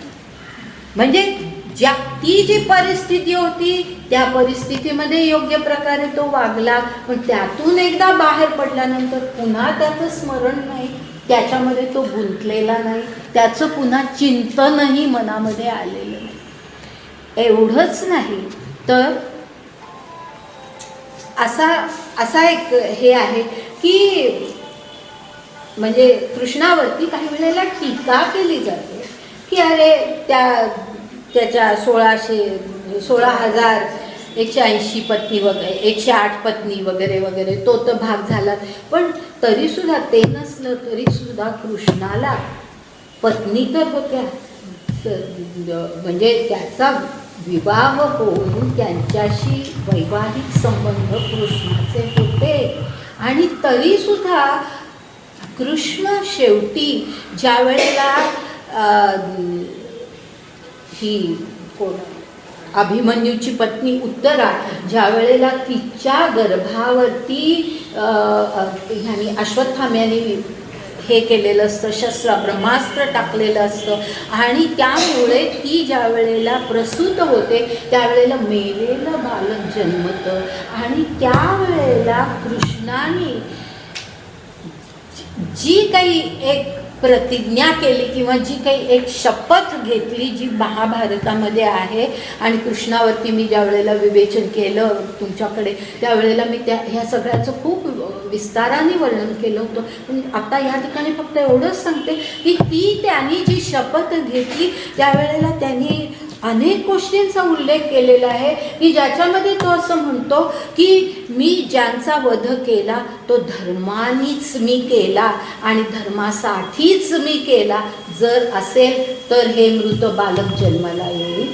त्याचप्रमाणे तो असंही म्हणतो, ब्रह्मचर्याची शपथ तो घेतो की मी जर ब्रह्मचर्याचं पालन केलेलं असेल तर हे मृत बालक जन्माला येईल. आता जो विवाहित आहे, ज्याला पत्नी आहेत, त्यांच्याशी वैवाहिक संबंध आहेत असा कृष्ण त्यावेळेला अशी ही प्रतिज्ञा आणि ब्रह्मचर्य व्रताची उल्लेख तो करतो. हे कसं काय शक्य आहे अशी टीका कृष्णावरती खूप मोठ्या प्रमाणामध्ये केली गेलेली आहे की हे सगळं हे आहे कृष्णाचं काय वाटेल ते बोललेलं आहे कृष्ण आणि कृष्णाचं सगळं जीवन वेगळं आहे. पण कृष्ण जर आपल्याला नीट समजला ना तर आपल्याला हे समजतं की ज्या वेळेला मनामध्ये कुठलीही कामभावना नसताना ज्या विशिष्ट परिस्थितीमध्ये किंवा कुठलाही हेतू आपल्या मनातला हेतू पूर्ण करण्यासाठी आपण जेव्हा वर्तन करत नसतो त्यावेळेला ते केलेलं वर्तन हे असं योगस्थ स्थितीतलं वर्तन असतं. मी आता ह्याचं फार मोठं विवरण करत नाही पण मला असं वाटतं की तुम्हाला मला काय म्हणायचं हे लक्षात आलं असेल. आणि कृष्णाचं सगळं जीवन हे अशा प्रकारचं आहे. कधीतरी जर कृष्णावर बोलायची पुन्हा संधी आली तर आपण ह्याही गोष्टीचा उल्लेख करू. मी तिथल्या तुमच्या ह्याच्यामध्ये 3 दिवस मी बोलले पण ब्रह्मचर्य व्रताचा मी उल्लेख केला नव्हता, मुद्दाम केला नव्हता कारण एवढ्या मोठ्या सर्व लोकांपर्यंत ते हे विचार पोचतील की नाही अशी मला थोडी शंका होती आणि म्हणून मी बोलले नव्हते. पण कृष्णाचं सगळं जीवन अशाच प्रकारचं आहे की कुठेही तो काहीतरी प्राप्त करण्यासाठी जी आपण सामान्य माणसं जे काही जीवन जगतो तसं तो जगलेला नाही. आणि ते कृष्णाच्या बाबतीमध्ये जे आहे ते ह्या ठिकाणी आपण लक्षात घ्यायचं आहे. थोडंसं अजून घेते 15 मिनिटं आणि मग थांबते. दुसरा अध्याय तर आज काही पूर्ण होणार नाही आहे. कुठे आलो आपण? 32. तो रमता नाही असा जो शब्द आहे ना तर रमणं हा मला अर्थ सांगायचा होता म्हणून मी कृष्णाचा उल्लेख केला. ते रमणं वेगळं असतं, त्या विषय सुखामध्ये रमणं वेगळं असतं आणि एका विशिष्ट परिस्थितीमध्ये हे केलं पाहिजे ही कल्पना ती वेगळी असते. आणि म्हणून तो रमता नाही असा जो शब्द आहे ना त्याला खूप मोठा खोल अर्थ आहे की जो आपल्याला कृष्णाच्या जीवनामध्ये दिसतो. आता पुढे जैसा सूर्य आकाशगतू रश्मी करी जगाते स्पर्शतू तरी संगदोषे काय लिंपतू तेथे चिनी. म्हणजे सूर्य आकाशामध्ये आहे, आकाशगतू म्हणजे तो आकाशामध्ये आहे पण सूर्याची किरणं रश्मी म्हणजे सूर्याची किरणं संपूर्ण जगाला स्पर्श करतात. हो की नाही? संपूर्ण जगाला स्पर्श करतात. त्याच्या किरणांमुळे तर आपल्याला प्रकाश पडतो, आपल्याला दिसतं म्हणजे सगळ्या जगाला ते स्पर्श करतात. तरी संगदोषे काय लिंपतू तेथेची ली. तिथेच अडकून बसली का किरणं? नाही, सूर्य गेला असताना त्याच्याबरोबर किरणही गेली. म्हणजे जसं मी मगाशी म्हटलं की गोकुळामध्ये कृष्ण होता त्यावेळेला गोकुळात रमलेला आपल्याला वाटतं पण ते रमणं वेगळं होतं आणि तिथून तो बाहेर पडला आणि त्यानंतर पुन्हा त्याची स्मृतीही नाही, म्हणजे तो त्याचं चिंतन कधी केलेलंच नाही त्यांनी, असं सूर्याची उपमा देऊन आपल्याला हा विचार स्पष्ट केलेला आहे की सूर्याची किरणं जगाला स्पर्श करतात, पण ती तिथेच काही अडकून बसत नाहीत, ते तिथून निघून जातात. तैसा इंद्रियार्थी उदासीन, फार सुंदर शब्द आहे. तैसा इंद्रियार्थी उदासीन, आत्मरसेची निर्भिन्न, जो काम क्रोध विहीन होऊनी असे. आता ह्यातला जो उदासीन जो शब्द आहे ना, त्याचा अर्थ उदास असा घेऊ नका. अलिप्त, अलिप्त हा तर आहे, अलिप्त हा शब्द अगदी बरोबर आहे, पण त्याच्याही पुढे जाऊन मी आणखी एक अर्थ सांगते उदासीन या शब्दाचा. लक्षात घ्या की ह्या उदासीनमध्ये उद आसीन असे दोन शब्द आहेत. उद, उद म्हणजे ऊर्ध्व वरती, आसीन म्हणजे जो ऊर्ध्व ह्याला पोचलेला आहे, उच्च स्थानाला पोचलेला आहे, तो उदासीन. लक्षात आलं? असा शब्द आहे. इंद्रियार्थी उदासीन, तो इंद्रियांच्या सुखांपासून अलिप्त असतो, पण का असतो? तो उदासीन आहे. म्हणजे काय? तर तो इतक्या उच्च स्थितीला पोचलेला आहे की इंद्रिय किती खालची. आपण क्रम पाहिलेला आहे ना, सर्वात खाली इंद्रिय, तर त्या इंद्रियांच्याकडे जाणं, अधोमुख होणं हे त्याला कधी माहितीच नाही. तो उदासीन आहे, उद आसीन आहे. तो उदासीन या शब्दाचा हाही सुंदर अर्थ आहे आणि तो आपण लक्षात ठेवायचा. तैसा इंद्रियार्थी उदासीन, आत्मरसेची निर्भिन्न, आत्मरसेची निर्भिन्न. निर्भिन्न ह्याचा इथे अर्थ तल्लीन होणं, तल्लीन होणं, गुंग होणं, त्याच्यातच गुंग होणं. हा नाही, तो अर्थ इथे नाही. तसा अभिन्न त्याच्या तो जो अर्थ केला तर पहा बरं अर्थ कसा होईल. आत्मरसेची निर्भिन्न, हा हा किती चुकीचाच होईल, चुकीचा होईल ना. निर्भिन्न म्हणजे खरं म्हणजे त्याच्या अगदी उलट अर्थ आहे. त्याच्या अगदी उलट अर्थ आहे की जो आत्मरसापासून, म्हणजे आत्मरस ह्याचा अर्थ आत्मानंद, ब्रह्मानंद, आत्म्यातच जो रत झालेला आहे, हा रमलेला आहे, आता तो त्याच्यापासून निर्भिन्न ह्याचा अर्थ तो त्याच्यापासून भिन्न होतच नाही. तो वेगळा नाही असं नाही, तो त्याच्यापासून वेगळा होत नाही असा जर अर्थ घेतला तर तो बरोबर. तो त्याच्यापासून वेगळा होतो, तो त्याच्यापासून वेगळा आहे असा अर्थ नाही. तो निर्भिन्न ह्याचा अर्थ की तो ब्रह्मानंदामध्येच आहे, तो ब्रह्मानंदामध्येच आहे. पहा पुढच्या ज्या ओव्या पाहिल्या ना, ते अगदी म्हणजे ह्या सगळ्याचं स्पष्टीकरणच आहे पुढच्या ओव्यांमध्ये सगळ्या. फार पुढे मी आज नाही जाऊ शकणार आहे, पण एवढ्या तो ओव्या पूर्ण करू. तैसा इंद्रियार्थी उदासीन, आत्मरसेची निर्भिन्न, म्हणजे आत्मरसापासून तो भिन्न होतच नाही, त्याच्यातच तो गुंग झालाय, त्याच्यातच तो मग्न झालाय, तल्लीन झालाय आत्मरसामध्ये. ब्रह्मानंद हेच त्याचं जीवन आहे, आत्मानंद हेच त्याचं जीवन आहे. तो स्वतःला विसरलाय, मी शरीर हे विसरलाय.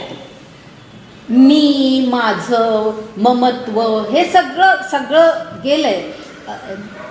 आत्मरसेची निर्भिन्न, जो काम क्रोध विहीन, आता मीच नाही, आणि म्हणून तो आपण असा अर्थ घ्यायचा. आत्मरसातच तो जर हे झाला, मग्न झाला, तर मग मी शरीर ही भावनाच गेली ना. मी शरीर, मग माझ्या या गरजा, माझ्या या भावना, माझं मन असं म्हणतंय, माझ्या शरीराला हे हवंय, हे सगळं गेलंच की नाही. म्हणजे मग मीच नाही, मग काम कुठून आला, मग क्रोध कुठून येणार. काम आणि क्रोध येतो ह्याचं कारण आपल्यामध्ये मी असतो. मला हे कसं नाही मिळालं, माझा पहिला नंबर कसा आला, माझ्या बाबतीतच असं का झालं. हा जो मी आहे ना, हा मी मध्ये आपण इतके गुंतलेलो असतो की त्यामुळे आपल्याला आत्मरसाचा अनुभव येत नाही. आणि जो आत्मरसामध्ये मग्न झालेला आहे त्याचा मी संपलेलाच आहे. मग त्याला काम कुठला, क्रोध कुठला, जे कृष्णाच्या बाबतीत त्याला काम कुठला, क्रोध कुठला. आणि कृष्ण पहा किती शांत आहे. जेव्हा रागवायचं तेव्हा तो रागवलाय, पण तो राग सुद्धा फक्त त्या क्षणापुरता, त्या सीमित मर्यादित असत आहे. जो काम क्रोध विहीन होऊन असे, तरी विषयातही काही आपण पे वाचुनी नाही, मग विषय कवण काही बाधितील कवणा. लक्षात आलं, अर्थ लक्षात आला. विषयातही काही म्हणजे विषयांमध्ये सुद्धा आपल्याशिवाय काहीच नाहीये, आपणच आहोत. विषय म्हणजे सुद्धा आपणच. म्हणजे इतकी समान दृष्टी, सर्वात्मक दृष्टी की विषय म्हणजे सुद्धा आपणच, काम म्हणजे सुद्धा मीच. म्हणजे माझ्या शरीराची भावना नाही. लक्षात आलं, मीच. मग म्हणून कृष्णाने ब्रह्मचर्याची जी काही प्रतिज्ञा केली ती तो असा होता म्हणूनच तो करू शकला ती प्रतिज्ञा की विषयात सुद्धा मीच आहे. म्हणजे माझ्या वाचून काही नाहीच. मी म्हणजे आत्मा. मी म्हणजे माझं शरीर नाही, आत्मा. मी परमात्मा. कारण परमात्मा सर्वत्र आहे, आत्मा सर्वत्र आहे. आणि म्हणून मी पहिल्यापासून सांगत आले पहा की सर्वांचा आत्मा एक. ही जी गीतेतली कल्पना आहे ना ती अशी हळूहळू आपल्याला समजत जाणार आहे. तर आत्मा सगळे एकच. कारण जर परमात्म्याचं जर ते रूप असेल तर परमात्मा एक आहे. मग परमात्म्याचा अंश ह्याचा अर्थ थोडा इकडे थोडा तिकडे, ह्याच्यात थोडा त्याच्यात थोडा असा नाही आहे. पूर्ण स्वरूपामध्ये परमात्मा आहे आपल्या सगळ्यांमध्ये पूर्ण स्वरूपामध्ये परमात्मा आहे. आपला आत्मा हा परमात्माच आहे. आणि म्हणजेच मग माझा जो आत्मा तोच तुझा आत्मा, तुझा जो आत्मा तोच माझा आत्मा. जगातल्या सगळ्या गोष्टी एकच. आणि म्हणून मग विषयामध्ये सुद्धा आपण पे वाचुनी ना काही नाही. लक्षात आलं, सगळं मुळी एकच. काय केवढा खोलवर विचार आहे. हा विचार पुढे आपण आणखीन शिकणार आहोत. पण किती सुरुवातीला हे खूप महत्त्वाचे विचार सांगितलेत का. विषयातही काही आपण पे वाचुनी नाही, मग विषय कवण काही बाधितील कवणा. मग काय लक्षात काय बाधा होणार आहे विषयांची किंवा आपल्या कर्मांची बाधा आपल्याला काय होणार आहे. नाही होणार. अर्जुनाला ते सांगतायत ना की तुझ्या कर्माची बाधा तुला होणार नाही. कारण त्याच्यात सगळ्यामध्ये एकच आत्मा आहे, सगळ्यामध्ये एकच परमात्मा आहे. हे तू लक्षात घे. जरी उदकी बुडीजे का अग्नी आगी पोळीजे, तरी विषय संगे आपलं विजे परिपूर्ण तो. किती सोपं आहे पा. उदकी बुडीजे म्हणजे पाण्यामध्ये बुडवलं. काय म्हणजे काय ते काय पाणीच झालं ना. थोडंसं पाणी घेतलं पेलाभर आणि एका घागरीत होतं, पाण्याचं पाणीच राहिलं ना. तर उदकी बुडीजे का अग्नी आगी पोळीजे म्हणजे अग्नी आगीला म्हणजे आग लागली तर काही अग्नीला काही पोळते का ती आग. नाही पोळत ना. कारण अग्नी म्हणजेच आग आहे. विषय म्हणजेच आपण. हां, उदाहरण लक्षात घेऊन आधीची ओवी लक्षात घ्यायची की विषय आपणच आहोत विषयामध्ये. तसं आहे इथे. आग आणि अग्नी एकच आहे. हे उदक आणि ते उदक एकच आहे. हां, तर उदके बुडीजे का अग्नी आगी पोळीजे. तरी विषय संगे आपलं विजय परिपूर्ण तो जो परिपूर्ण असतो, जो पूर्णावस्थेला गेलेला असतो, म्हणजे जो स्थितप्रज्ञ ज्याची आपण सगळं विवेचन करतो, तो परिपूर्ण म्हणजे स्थितप्रज्ञ. या ठिकाणी परिपूर्ण म्हणजे स्थितप्रज्ञ, परिपूर्ण म्हणजे समाधिस्थ.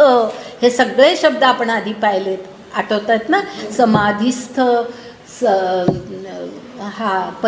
स्थितप्रज्ञ.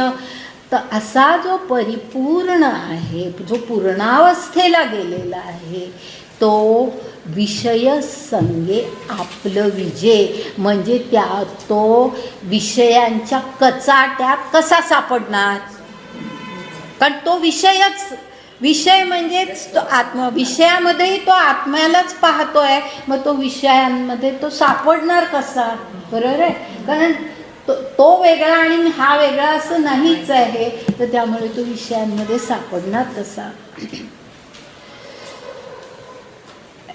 ऐसा आपणची केवळ होऊनी असे निखळ. पहा किती शब्द अगदी स्पष्ट आहे. आपणची केवळ होऊनी असे निखळ. शुद्ध आपणच होऊन राहतो. सगळ्यांना तो आपल्या स्वरूपामध्ये बघतो. आता पहा, काम, क्रोध हे कधी निर्माण होतात. ज्या वेळेला मी वेगळी आणि ती व्यक्ती वेगळी ही ज्या वेळेला दुराव्याची परिस्थिती असते, ज्या वेळेला द्वैत असतं, जास्ती चांगला शब्द वापरायचा म्हणजे ज्या वेळेला द्वैताची भावना असते, त्यावेळेला काम येतो, क्रोध येतो, सगळं येतो. पण ज्या वेळेला द्वैत संपतं आणि अद्वैत निर्माण होतं, मी म्हणजेच ईश्वर, मी म्हणजेच आत्मा, मी म्हणजेच हे सगळं जग, मी म्हणजेच ही व्यक्ती. त्या व्यक्तीचं मन मला का कळलं पाहिजे ह्याचं कारण मलाच ते होतं आहे असं आपण समजायचं. बरोबर आहे ना. आपण कित्येक वेळेला असं आपण म्हणतो ना, तू असा विचार करून बघ ना, तुला कसं वाटेल ह्या परिस्थितीत. असं आपण म्हणतो ना, तुला या परिस्थितीत कसं वाटेल. हे जे आहे तेच इथे की द्वैत संपलं, अद्वैत निर्माण झालं की मग सगळं आपणच आहोत ही भावना निर्माण होते. ऐसा आपणची केवळ होऊन असे निखळ, तयाची प्रज्ञा अचळ. निभ्रांत मानी. निभ्रांत म्हणजे अर्जुना तू निभ्रांत म्हणजे तू मनामध्ये काही शंकाच बाळगू नकोस, गोंधळच ठेवू नकोस. हे तू लक्षातच घे. हे तुला कळलंच पाहिजे. हे अगदी स्पष्ट आहे. तुझ्या मनामध्ये ह्या बाबतीत काही भ्रांती, काही भ्रम, काही शंका, संशय काही असता कामा नये. तयाची प्रज्ञा अचळ म्हणजे स्थितप्रज्ञ. तो स्थितप्रज्ञ आहे. हां, म्हणजे मी तुम्हाला आधीपासून गेल्या म्हणजे जेव्हा स्थितप्रज्ञाबद्दल विवेचन सुरू झालं त्याच वेळेला मी सांगितलं होतं, तर अर्जुनाने प्रश्न असा विचारला की स्थितप्रज्ञ असतो कसा, त्याची लक्षणं मला सांग. बरोबर आहे. म्हणजे मी ओळखायचा कसा. म्हणजे आता ओळखायला बाह्य लक्षणं आपल्याला कळावी लागतात ना. पण कृष्णाने जे सगळं सांगितलंय ते सगळं अंतरीचं सांगितलंय, आतलं सांगितलंय. बाह्य लक्षणं काय नाही. तो बोलतो कसा आणि वागतो कसं, त्याच्या बोलण्यामध्ये आणि त्याच्या वागण्यामध्ये त्याचं अंतःकरण आहे. त्याच्या अंतःकरणातला भाव आहे. ते अंतःकरण तू विचारात घे आणि ते अंतःकरण कसं आहे ते ह्या सगळ्या विवेचनामध्ये सांगितलंय. आणि अशाची प्रज्ञा अचळ म्हणजे तो स्थितप्रज्ञ हे तू मनामध्ये जाण. म्हणजे स्थितप्रज्ञ कसा असतो हे तुला जे पाहिजे ना, ऐकायचं आहे ना, ते तुला मी अशा प्रकारे सांगतोय. आज आपण इथे थांबू.